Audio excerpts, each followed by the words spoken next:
Okay, y'all, let's get into this review. The Boy Is Mine, Indianapolis. Of course, Indianapolis is the day after Chicago at the United Center, where the show was cut abruptly, I believe, in the last segment, right before that last segment.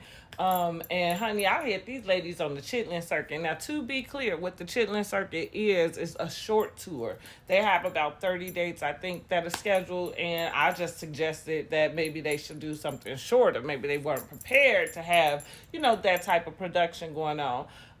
Brandy did release a statement. She said she was having some dehydration, felt like she wanted to faint. We kind of think maybe it's all the clothes that they wearing on stage. Nonetheless, they came to Indy, okay? And they gave us a show. The show was top notch from the front to the back, starting with the MC and the host, DJ Fresh, or DJ Fresh One. Either way, he did a really good job hosting the event, keeping the crowd together. I don't understand people who go to concerts and they just kind of sit there. I know that these are performers, but geez, did you come to have any kind of good time? Baby, our girl Kelly Rowland, she showed up and showed out. This girl has been taking notes from B. I don't know, notes, something. She's ready to headline, okay? Her production quality was there. You could just see the thought that she put into it. And oh my God, singing those verses from Destiny's Child just gave me so much nostalgia. And it just gave me a hope that we will get to see a Destiny's Child reunion sometime soon. Fingers crossed. But Kelly did the damn thing. Money Long, I keep calling her Mooney. But Money Long did excellent. I wasn't really there for some of the theatrical sense that she brought to her set.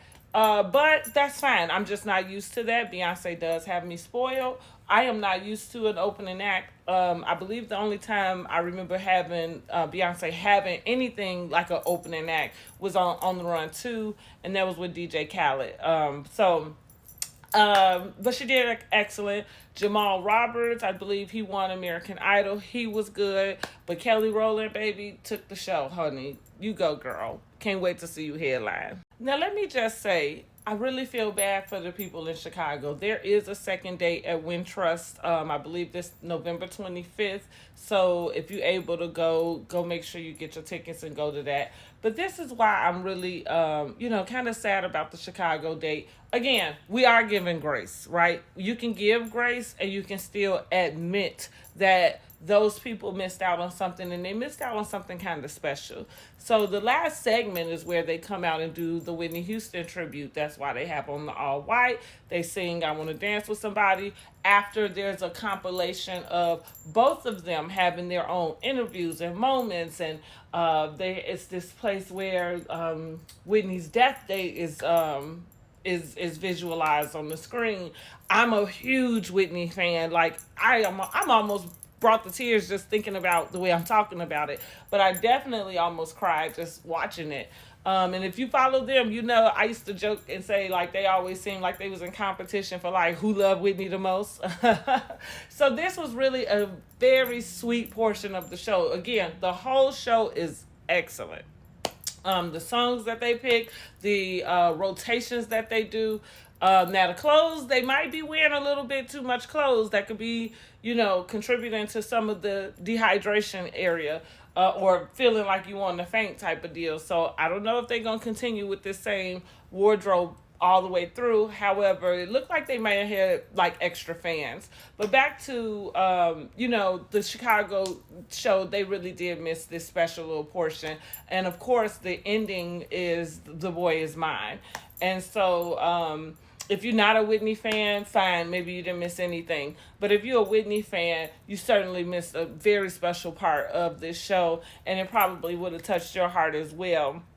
What else do I want to say? Oh yeah, I was going to tell you, don't be one of the ones trying to run out to the car and, before to catch the crowd, beat the crowd or whatever, you're going to mess around and miss this.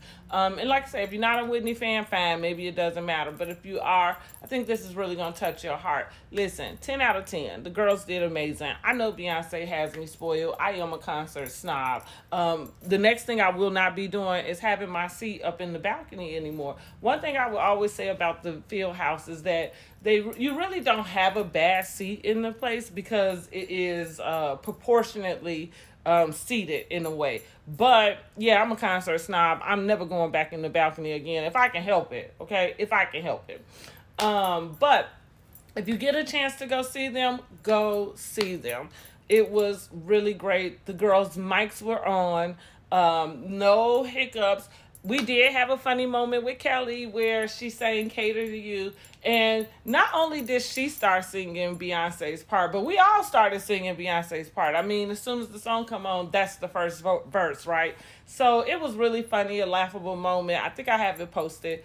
But yeah, 10 out of 10. If you want to go, get the tickets. This is your sign to get the tickets. Go. You'll love it. You're going to have a great time.